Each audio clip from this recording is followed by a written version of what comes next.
It's been quite an interesting week, and of course, this is the weekend for Madaraka Day. Yes, indeed. And today we are celebrating And we are singing. the day Kenya got independence. No, self-rule. Self-rule. Yeah, independence. Internal self-rule. Self-rule. That's Yeah. what So we what's call the it. difference? Internal self-rule is a year before you get completely the instruments of independence assigned. So right now, I think maybe we are stuck in that internal self-rule. Why? Because What are you saying? what is? Where is our... Are we shooting? Yes. Okay. Where is... let's sing that song. Hey, Africa. Hey, Africa. And the liberty. And that song That came out song in was sung 19... 65 by Francis Bukaka. Yes, and the thing about it, the thing about that song is that actually you look for it, and when you look at the lyrics, it talks about politicians who come and cheat you during elections, and once the elections are finished, they actually disappear. They become something else. How true is that? So now? it's asking, hey, Africa, where is your liberty? Where is your independence? And I actually feel Africa is not independent. Okay, Dr. C, let's Yes. introduce ourselves first before you get into it. Okay, should I go Yes, ahead? who are Yes. you? I'm Dr. C, and I am a red, hot-blooded African. Oh my goodness. Royal, okay? Africa. Is our yes, business. and Africa is my business. There you go. Okay, and CEO Samantha's Bridal and Samantha Wines. A lot of people don't know that these things are related. Ah. Samantha Wines came out of Samantha's Bridal. Okay. Welcome back, Maria. Welcome. Where have you been? Oh, I was unwell last week. Okay. Yeah, I had not gone to get your wife yet. I was unwell. You bring her here. So, Yeah. and I'm Maria Nyambane. I'm so happy to be back. I am very okay now, and it's Madaraka Day. Yes. Wow. This year is flying. Me, I'm seeing that we're in June. Just the other day, the year Wow. started. Where are your New Year's resolutions? Why? They are lost somewhere in the bottom of this Samantha's wine. That's where they are. I'm Simon Says, and indeed, I am the person who says it as it is. As I pour my wine, we're going to get this show started straight from the first topic. CEO, as I pour Dr. C some wine, what's going on? So, what I will start with is that, of course, the sad news of the passing of the global literature icon, Oh, yeah. Ngugi wa Thiong'o. You know, I was born and brought up in Limuru, so I always say Ngugi is my homie. Somewhere in Kamirito, and being the man he was on social justice and writing many books for Africa. You remember there's a guy, a gentleman we know as Taban Lo Leong, who wrote that East Africa is a literary desert until Ngugi appeared. Wow. So we lost a great one. We've lost a Yes. great man. But also, the biggest question is, why didn't they give him a Nobel Peace Prize? Because he deserved one for literature. True Of that. course, his books were riveting from addressing the socio-economic issues, cultural, European colonization, and of course, our mishaps in independence. What was that marriage book that he wrote? Ngahikadeda. I'll marry when I will marry when I? Ngahikadeda I will marry when I? won't. That's what I'm saying. I'm saying that to all of you. But what's our first story, CEO? So our first story today is about the government of Kenya trying to change the rules of engagement of the Communication Act, where they want to an amendment so that they can gag, especially Gen Zs, with their national identifier. But I feel that these characters are trying to change it because of the Suluhu saga. I don't know what is their take. You think so? Yeah. Abu, explain a little bit more. You can start. You explain a little bit more what you mean by that. Remember the way the Gen Zs of Kenya have really worked on Samia Suluhu, the president of... Yes, yeah. But then here's the thing. You know, honestly, this whole thing is usually government overreaching its thing. Yeah. Government will always overreach. Seriously, it's like a possessive girlfriend or even a man who's always up in your business. They want to read your text, even know where they came from, and know even where you are located every single time. Why are you not telling me where you are? Why did you not respond 5 minutes later? The government wants to get up in your business, and until we draw the lines, the government will not know where to stop. And the more the government is actually involved in your life, the less freedom you even experience in yourself. And even when they want to now, quote unquote, they want to say it's a security measure, because one of these measures actually in this proposal that they've done is that they want to put it in a certain way that IDs are a measure in which you actually register your social media platforms. Yes. So you want to open a YouTube channel, you get an ID. Yeah. You want to do what? You Let an ID. yeah. Open your TikTok, bring your ID. ID. Yes, that's how they want to litigate it. And then they want to use the premise that we're protecting our children because only the adults will have their IDs to actually have the social media platforms as a way to actually protect. Remember how you guys were saying protect our children no matter what? No. The government will always hide behind the innocent, saying that they want to protect even their kids, they want to protect what? And yet they want to stifle your ability to actually now criticize them, to actually now say that indeed you are now not going the right way. Because what's going to stop them from now saying, because of what we've seen, the way Simon is saying about some things, we're going to stop him from now because Simon is spreading what? Violent or hate speech, in which now they'll categorize it and then say that indeed this is not speech that spreads unity. It's a matter of national security. And who says the government does not already do it now? You think the government is not already all up in your business knowing what you're doing? You think the government does not even know who you are? The government even has different measures. Police officers and DCI are given different exceptions to the law based on the duties that they execute on behalf of the nation. They're already doing it now. Just because they're putting it in legislation, they're giving it some legitimacy for it to expand beyond the realms that they have it now. Take note, Kenyans, let's be smart. This is what they're trying to do. Shindwe. It's true. Actually, this low-key screams of slavery. Like there's no freedom anymore. Because how do you tell me that you're going to get into my private business? All because, okay, they want to protect themselves too. Remember, you are not supposed to say, think, or do anything that is about them.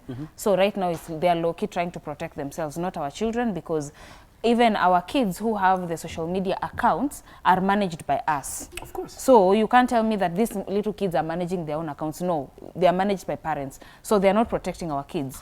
Let the disciplining of our kids be our job. But the fact that they want to have data of everything about us, it just screams low-key of slavery. Like we don't even have freedom of information or anything.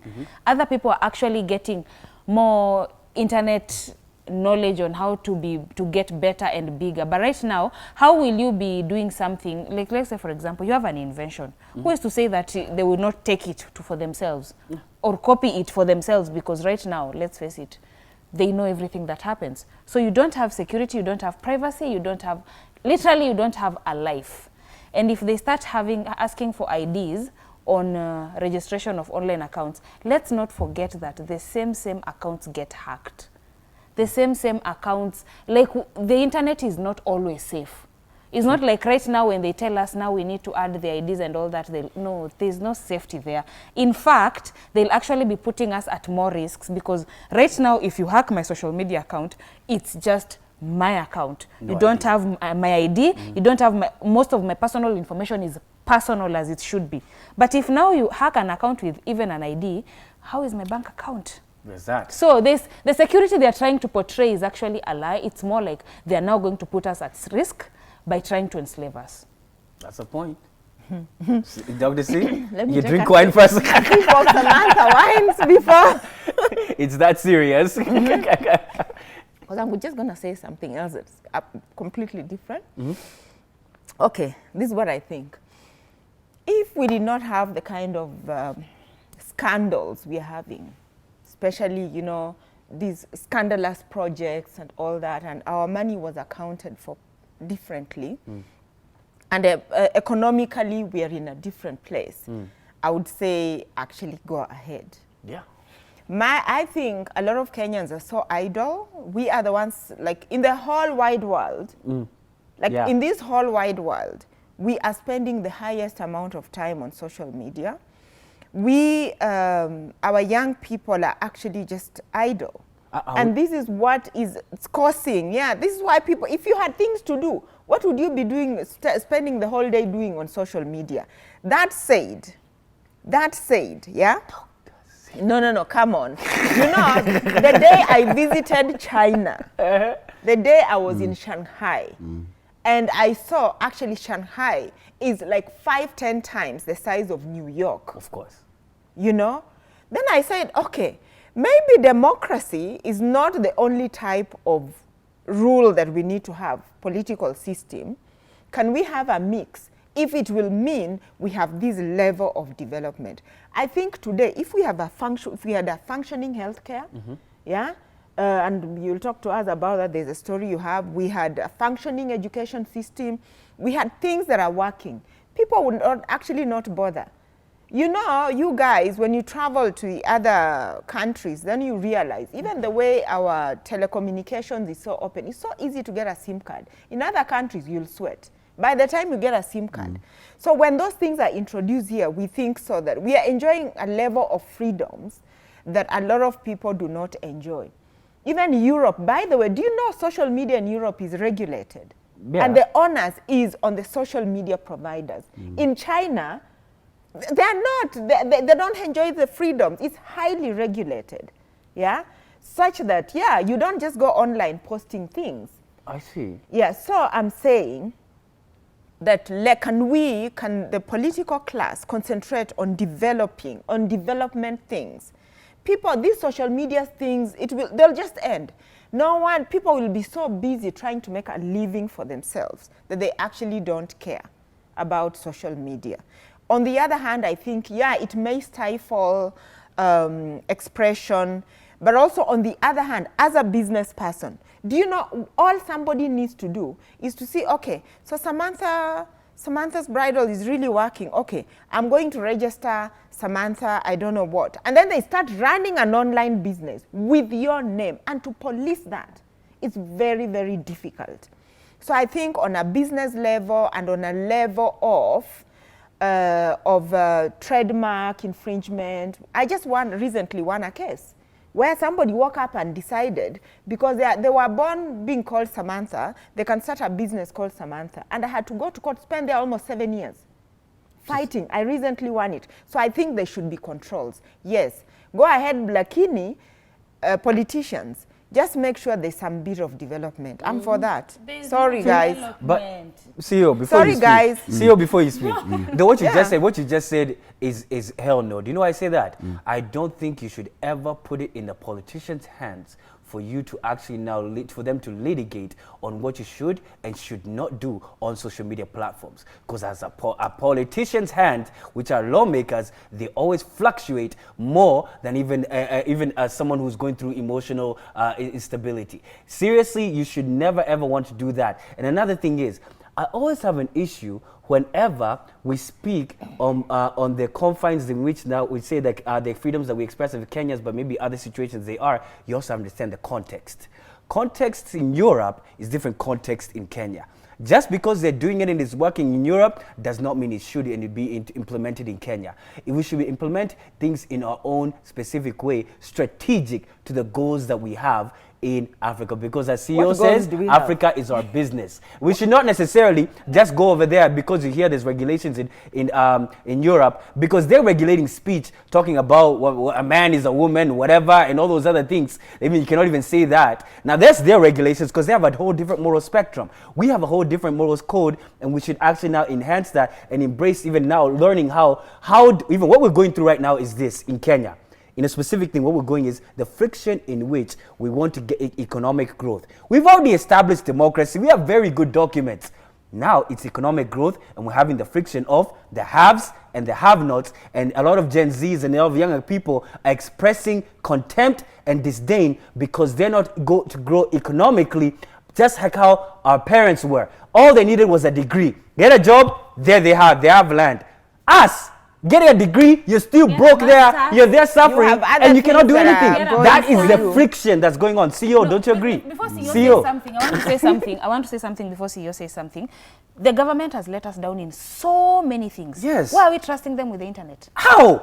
Like literally, we have problems everywhere. Now they are here coming to deal with internet, something that they did not even invent. Let's continue, CEO. Yes, anyway, Africa needs to talk. Africa needs to talk, and through internet, Africa is talking. And perhaps that's what we needed. Okay. So I think that any progressive society has to face challenges when it grows. And Kenya is no different. That the biggest problem we have is that we have a big youth or young people, a group of young people. And if you go to the city or any town every weekend and Saturday, you will find hundreds of people just shooting content, doing something with their phones. And I've always asked myself, how well can we manage these people? Because one of the biggest problems will be that if you do not manage them and give them other opportunities or divert them into other activities, like maybe farming and all that, they will always create a very big problem for the existing government. Because one, they have a lot of time they spend on it, and they can read all the documents, and they can actually question everything. And remember, the new generation is more educated than the older generation, by far. Yes. They are more technologically advanced. So when you try to bring laws which will a bit look at their situation or stiff for them, then it will be met by resistance. True. So I think what the government needed to do, first of all, is that not to put this bill with the eyes on 2027. Because this bill is coming with an eye to 2027 to make sure and know who are these Gen Zs, what is their political thinking, and where they want, who will they vote. Because I think the current regime is really, really obsessed with Gen Z kicking them out. So they want to get those ideas in those social platforms. Regulation of social media is not bad if it is done with clean hands. Yeah. You can say our moral values does not allow to do nudity, abuse, does not allow you to post criminal and you actually state them in a nice way and say this is what our values stand for and this is what it doesn't stand for. And then we work in that regard. But the biggest problem we have with our government today is that they want to control the narrative of 2027 through an amendment bill, which they are championing through the back door of Parliament. I see. Even go further. There is never any issue with regulation when you've already provided a platform and a basis in which even people creating content on social media for them to get a stable income. There are institutions and agencies sprouting all over the place. How are you not providing a business environment in which all these agencies are able to thrive and get now opportunities from even external clients for them to bring in more money so that now content creators within Kenya can actually get paid in the same standard in which a South African, a Nigerian, or any Ghanaian content creator can actually make? And guess what that does? It enhances the economic of things. And hence that's why even you see, even a farmer now can now make even content about even them farming and hence even get a broader audience. If you're not able to provide a stable foundation in a system in which even online that is, and you already want to regulate it, you feel like a dictator because you're not even helping, you're making things worse. That is the truth. Okay. Go ahead, Dr. C. What's the next story? I'm very. When you talk, I think I said by the story about was it Tony Braxton or something? Yeah. Remember Tony Braxton? That's what happened to her. Tell me about what happened to her. What did she do? My heart, say you love me again. That's what she sang. Yeah, that one there. Woman, That's actually. I'm a woman. See? Really? Yeah. You know Tony Braxton? Remember. Yes. High five. Good job for you. Yeah. So anyway, so Tony Braxton, in the last one or 2 weeks, she's faced quite a significant backlash because of her outfit. It was a lot of people. She was going for her son's Diesel. He was graduating from Howard University. Howard University. Yeah. So a lot of people felt it was very provocative because it was a black dress, very sheer, and then it had very revealing bra underneath with a mesh skirt below, and then a lot of people called it as a stripper funeral attire. Yeah, they were comparing it to like maybe she just wore lingerie, you know. And then a lot of people were claiming that it reflected discomfort in terms of, it just did not suit the occasion. Yes. So the discussion we're having today is about dress code and who should dictate. And I know they say my dress, my choice. Yeah. But when is it appropriate to wear certain things yeah, and not wear certain things. Like in her case, a lot of people say that the main reason people had a problem with the dress is because they felt she already is a celebrity. And this dress took away the attention from her son who was graduating. This son has worked so hard for this day. He was the celebrity of the day. She needed to be like like a mother, dressed like a mother. So a lot of people said that. The other people, on the other hand, felt, the ones who were opposed to it, they felt, why is it that when it comes to formal occasions like this, women already who are burdened with many things, we are the ones who are expected to be demure, expected to be hold on, like dress up, dress the part and look. If it was a man, they probably would not receive the same backlash. So these are the two opposing sides. Maria, Let me hear from a lady first before we say anything. Go ahead, Maria. First of all, what should dictate someone should wear sometimes is common sense. But before I say anything, now I'm looking at it this way. This guy maybe has a girlfriend there. Like my girlfriend came to my graduation. Hi, meet my mom. Or maybe you've met the mom. And I know the girlfriend, probably maybe the girlfriend was not dressed like that. I would say that if she was wearing that to go out with someone, to go out have fun, to be herself alone, anywhere, it's okay. I actually don't judge women by what they wear. I don't like doing that because some people actually take it as a form of expression. This is confidence. This is my body. It's okay. But when it comes to your children are involved, at least some decency is important. It's like, let me give an example. I can wear a certain bikini when I'm going to swim. Yes, I can wear a bikini comfortably when I'm going to swim. But when my children are around, there is a way that swimming costume has to make sense. It's not because that nobody will ask me or anybody will see or I just feel like there's some sort of respect I will give my children because they are my children. But now this is not small children like mine. This is an adult who is graduating like she was indecently dressed. Honestly, that was not the right way to dress. And I get it, she's a celebrity. She's known. That's not even the point. At that point, on that specific day, she was a mom. She did not need to cover up, like wear whatever, like dera or something long. I'm not saying you wear a skirt suit or a trouser suit. I'm just saying cover up. Just cover up. Because what I'm imagining is this guy had a girlfriend there. And then this is my mom. Even the guests would have felt like some type of way. And this is not Africa. Maybe in Africa, I doubt there's anyone who can get that courage. But in any way, are you talking next sometimes,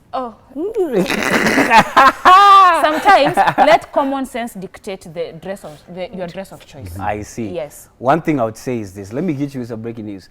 Toni Braxton is 59 years old. Age is not just a number. Age is not just a number. Just a number. When you show. Let's be serious. Her son is old enough to even get. Let me say this. When you show. Let me. Even her old kid is almost even old enough to even reproduce. That's an old woman. That is not a young woman. Let's call it what it is. Old woman. So what do you mean by old 60 woman? years old. You're giving elderly, and there's a level of respect that even the decorum you should carry yourself. She doesn't want to respect. She does not respect. No, she doesn't want to respect. No. That's even good. Let me disrespect her fully. Now let me go ahead then. He doesn't want it. Let me do it fully then. Let me go ahead. If you don't want it, let me go ahead. Now here's the thing. When it comes to this, Toni Braxton, I said, I'll repeat it again, is 59 years old today. And one thing I would say is this, let me go even further. When it reaches a certain stages in your life, both men and women, you should take pride and carry yourself in different ways because you move with a sense of knowing yourself. And when you actually now move in a different way, people look at you and wonder whether you've actually had any growth and any development in yourself, in character. Because you can yell, my dress, my choice. I can do whatever it is I want to do in this whole entire world and shout it to the top of the world. But indeed, you will not only be judged by how you dress, but you'll be criticized. And you know that indeed, by how you dress, you're defining yourself to the world. You actively chose to dress in a certain way, to portray yourself in a certain way for a certain even event. Remember, When you dress for an event and a lady who's even 59 years old, who knows that you're going for graduation, you're not going for another red carpet event, you're going for your son's graduation. You're carrying yourself in the essence, in the power, in the decorum of a mother. You're not carrying yourself as Tony Braxton, the musician who's going to perform. You're going to a specific event. When you dress in a suit going for a swimming event, you also even looked at in a very foreign way. What's wrong with you dressing in a certain way?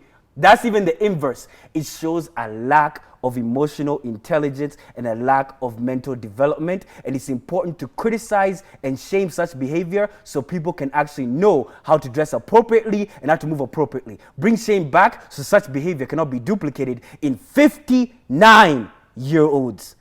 What's this?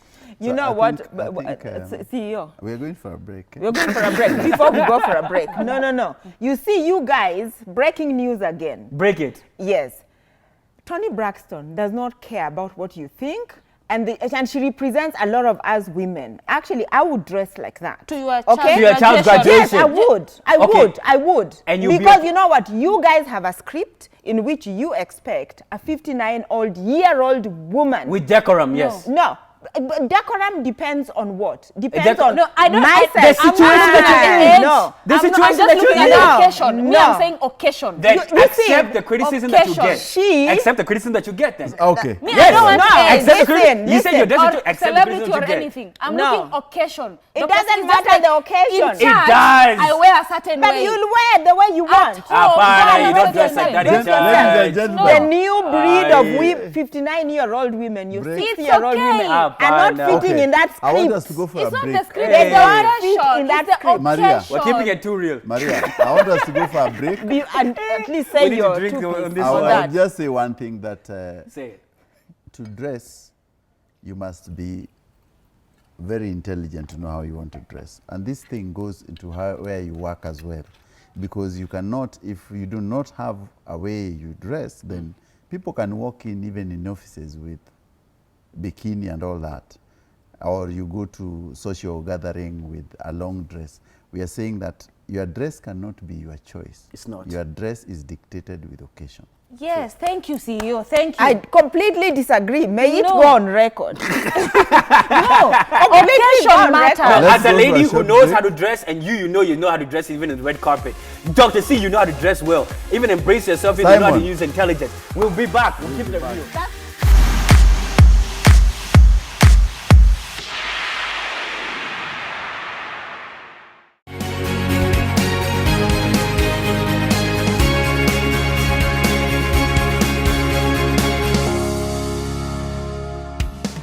Thank you so much for staying with us right here on Let's Be Real. We're going to keep it real with you. And here is another real story straight from Maria. Talk to us, Maria. Wow. The first part of the show, wow. Let's go to the second one. No, there's this guy, a grandpa, who lost a grandchild, 10-month-old, because of the negligence of the hospital. First of all, he had been referred there. And on going there, the child was not taken care of, handled, or anything done to the child. All through, it got to a point whereby he was begging them to actually, if they can put the oxygen in his car, like they can do something. He really wanted the child to be helped. But at the end of the day, they lost the child. So the guy is seen holding a lifeless baby, crying, feeling awful, frustrated, and even he does not want to hear anything is being told. He's very angry and frustrated. And I think this goes beyond medical negligence to humanity, because I don't see how people are just, the hospital, it's a level 4. We expect a level 4 to have some sort of decorum or some sort of actually a way to handle emergencies. For this to have happened, it was very, very bad. But before I say my point, Dr. C, what do you think? Well, that was sad. My condolences to the family. And just coming back to our earlier discussion, that if things like these were working, people would not have a problem with this social media thing. But now that we are talking about professionalism, so many things are wrong. So many things are wrong. From the way the doctors, the profession itself is being treated, until they've lost their humanity. You know, that's actually losing humanity, you know? And from where I sit, I've thought about that case, really. And so two things. When strikes happen, especially with this kind of hospitals, the government needs to release, even if it's the army, to go and treat. Because the army has medical doctors that they can go and deal with these kind of things. Even the doctors who are striking, they should have at least a life-saving unit that is at work even as they strike. They should be mandated by law to have that, because you cannot just have people dying.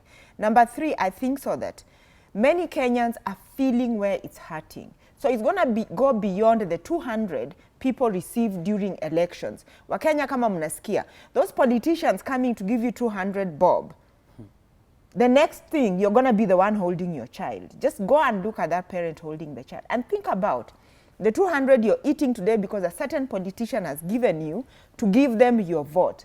I think people needed to know where it really hurts to understand the true cost of election bribery, the true cost of sitting at home, not going to vote, the true cost of not getting actively involved in politics and choosing your leaders, and choosing to not to deal with the leaders who are actually telling lies. This is the result.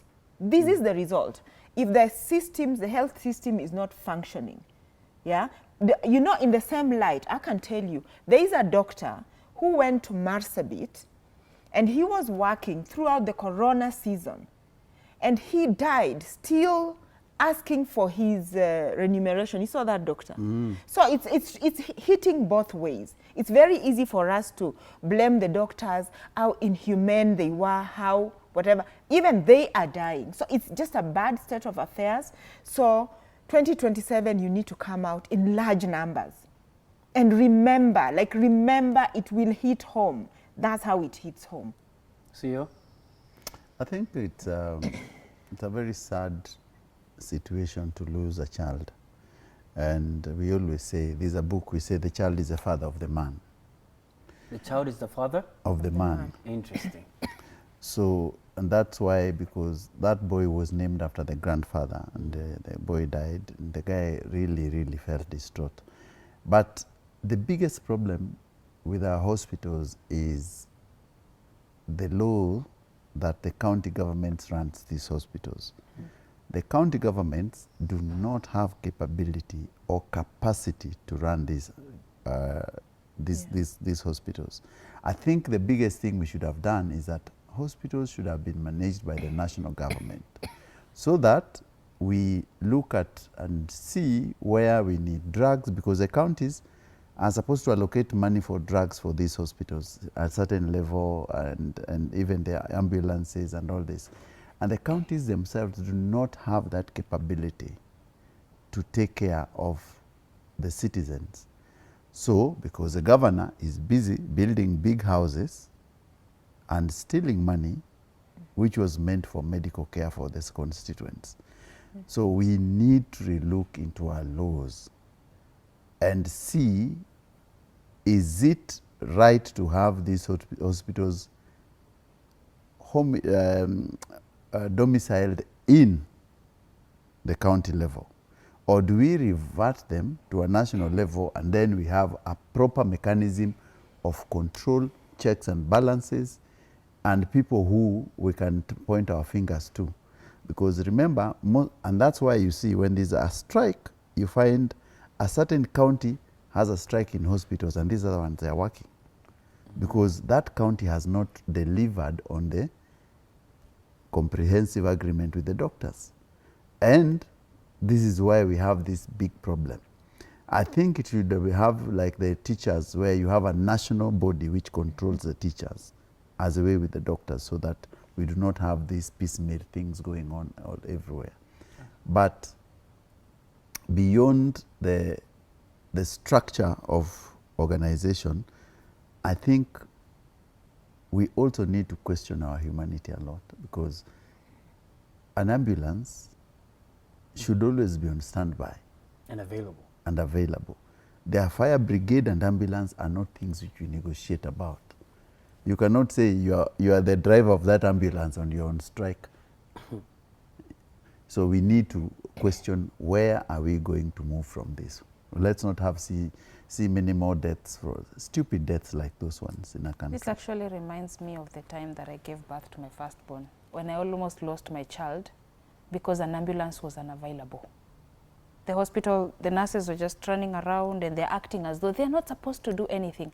I remember my mom holding one nurse and telling them, give me an ambulance or carry this child to where they're supposed to be taken. 5 minutes later, the ambulance is here. So it's like they knew what they were doing. They were just scared. Then on getting to Kenyatta, they are asked, we told you not to use this induction medicine. Why did you use it? So it's more like they had done something wrong knowingly, and now they're trying to cover it up by ignoring. So some of these... So they wanted you to die? Yeah. Actually, my child is the one who was at risk. That's what they were looking at. You see, some of these things, you find that when I saw that grandfather, when that... I think it's a nurse who was saying that, who was being slapped, or saying that mi nimefika saa hizi. When I saw him trying to hit that nurse, I was like, I can relate. Because these are people who was, it's just first aid, like just do first aid. Yes, you're on strike, yes, the hospital is, but just do first aid. It's like you find someone on the road who has, let's say, an asthma attack. You don't just ignore giving that person an inhaler because you have a problem or because you're on strike. So it's more like they would just have done first aid because this is a 10-month-old child. So the negligence that was there was very wrong. And in as much as, okay, first let's agree that our hospitals, our public hospitals need a lot of work. They really need a lot of work. People need to stop complaining about them, and we have to stop losing lives because of hospitals. That is very wrong. I agree. I honestly do not have much more even to add on this topic. I really appreciate, even because everything that you guys have even said is absolutely even true. Even I want to even go on to even to our next story real quickly, is now even about even it's the same thing that even every one of those that grandfather needs is prayers. So we literally just had the prayers day that the president even functioned, and then there was an NFL player, former NFL player, pastor, who came there. And he preached and he said that indeed it's about time that the nation and the leaders start viewing Gen Zers and also even the young generation as adults and not stop even viewing them as kids. So as even they were praying, even Beatrice, even Elijah even went there and said a very elaborate prayer in which he added some political connotations within prayer. So even how even people are using prayer as a means to even spread a message. And at the same time, while these prayers were going on, the president himself started now apologizing, saying that if we did anything wrong, I apologize. And then now he literally now wanted to give that whole reconciliatory tone. So that's literally now how the prayers day went. Before I say anything, I would really like to hear. Let me start there. I think the operational word here is if. Yes. I saw so many people asking online, did you say if? Yeah. You mean he's not aware? Yes. He's not. Go ahead, Dr. C. Let me hear you. You mean he's not aware? Go ahead. Yeah? Anyway, all I can say is that, number one, I got amazing lessons on parenting from that NFL prayer. I started looking at my daughter like, okay, let me not now stop treating her like a child. So for me, it was a parenting lesson. Yeah, I'm not sure it really applies to Gen Z. Why do you say so? To the Gen Z movement. You see, there's the whole Gen Z movement. The 2024 tax amendment bill, whatever it was, what did we call it? The finance bill. The finance bill was true. Was true. So it's not about treating them as adults or not adults. That finance bill was. So it wasn't like really even parenting. It's the way we reacted as leaders. I'm not a politician, please don't put me there, but not thinking that what they are saying actually is valid. But there were so many things to be discussed there. So this is what I'm saying. It actually made me start questioning the existence of God and in what form he actually exists. So I believe God is a form of energy. And until, you see, it's energy is moving, this positive, negative energy. You know, he created this whole wide universe. And, you know, we see him as created in the image and likeness. But I'm just like, hey, God. And you're just seeing these people and you're quiet. And then we are just supposed to forgive. Anyway, if enough of us go into the universe and say, we forgive you, then maybe they'll be forgiven. But for as long as there's many of us asking, you mean if? You mean you don't know? Did you say if? If who? Anyway, I rest my case. But was it really a genuine apology? Because if you are making an apology, the first step of apology is acknowledging your mistakes. But you see, he's not aware if he's done something wrong. So if means that I am not acknowledging my mistake. It's like just throwing an apology in the air, because the first step of forgiveness is I acknowledge my mistake. This is what happened, this is what I did. Now I am asking for forgiveness. But if there's an if, it's more like just get it. I'm just saying sorry. If in any case something like this happened again, remember, I don't know what I did last time. Don't judge me for this one if it happens again. Now maybe this time I will know. So that's not a genuine apology, it's not a good one. But also another thing is I don't see why someone is apologizing without having to understand their mistakes first. I think that should have been the first step of that. I have a mine is interesting. On this note, before CEO speaks, when it comes to this prayer breakfast, first of all this prayer was just a charade. Prayers without action is just emptiness. Literally, it's just hopeful, hot air nonsense that's actually not going to be implemented. Just because you're busy there, saying that indeed you're humbling yourself beyond what Dr. C calls an energy, and what other people call the Most High or God, and just because you're there does not mean anything. And also the other thing about an apology, when you give an apology, it's not upon you whether the person who you're giving it to receives it. Your apology is just an acknowledgement of a wrong being done. Now you still have to suffer the consequence of the apology, of the wrongdoing. Notice, when the president acknowledges that wrong has been done, he still has to suffer the consequence of the wrong.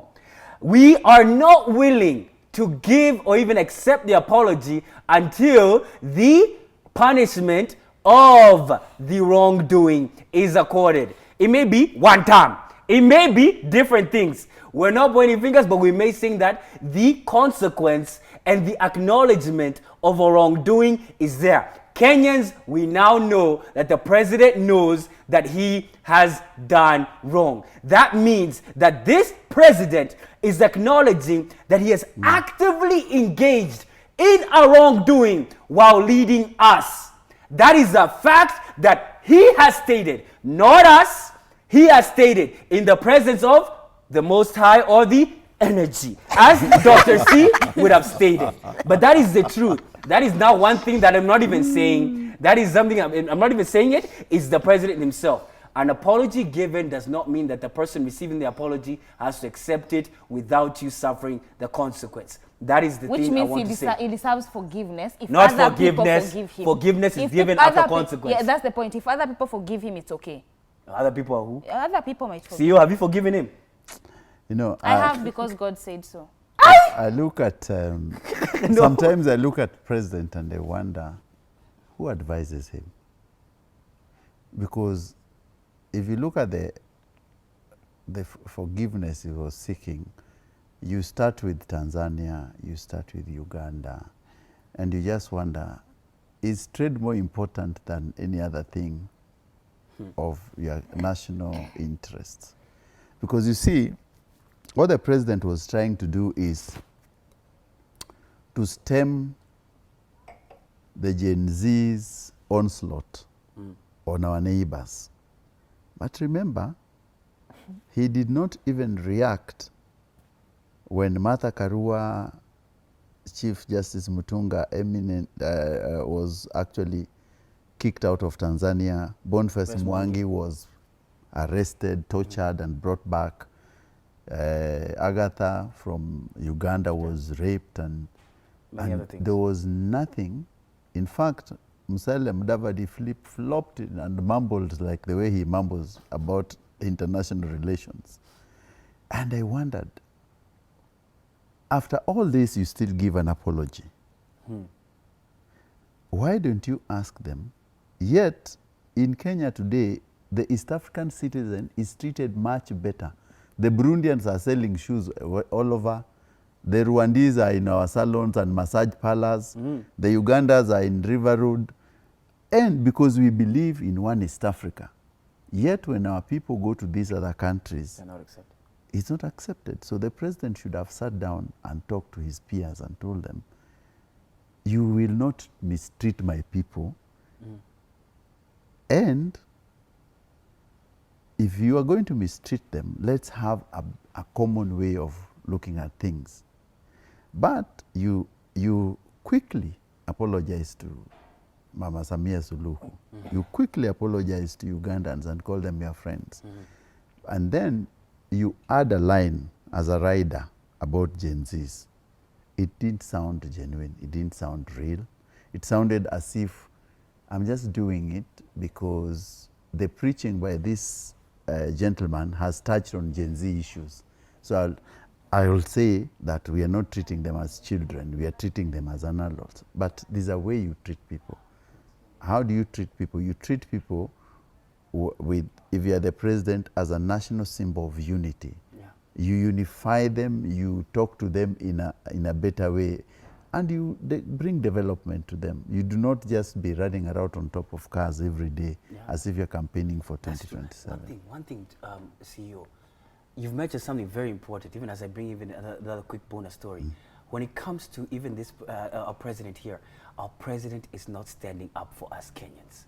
Why is he not standing up for us Kenyans? You know, as a Kenyan, when you go to Tanzania, right now, even many Kenyans are even canceling vacations or even other trips to Tanzania because they do not know how they're going to be received. The president of Kenya is not standing up like a bold leader, standing up and saying, these are my people being mistreated and they should actually put some respect on their names, and this is how you should treat Kenyans whenever they travel all across East Africa, just like how we treat your fellow citizens. And some other leader who's also been treated like a Kafukusui is now another leader than the president of now France, President Macron. Now this guy here, hey, what happened was, let me tell you, did you see the video? Let me tell you, what happened was that this guy, President Macron, now he actually was now coming out of, I don't know where they were landed, but he was coming out of the flight, so the pilot just like opened the door and he caught it in between a flight. Now what happened was the wife had just, not one hand, 2 hands shoved his face. Now the thing is, and that lady, she is actually now the primary school teacher. He married his kindergarten. You say kindergarten teacher. She was 40, he was 15. He was 14. Tell us more what you think about that. What I think about it is, I've tried to imagine all sorts of ways. Maybe she was trying to adjust his tie or whatever. But the hand movement betrayed. So my thoughts are, first of all, when a 40-year-old woman is dating a 14-year-old boy. It's pedophilia. No. Yeah, that's a problem in itself. Yeah. Secondly, it made me question. There's been a lot of rumors online, a lot of rumors saying that she's not a woman. There's a lot of rumors that she's really not a woman. She is transgender, something like that. So it really, in the past, by the way, I must say, I like this couple. And even then, I still like them. Why?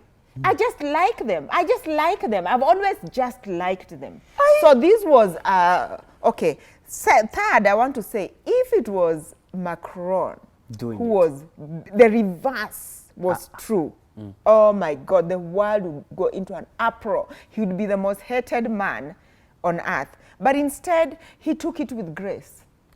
With so much grace, walked down the aisle, grabbed her hand.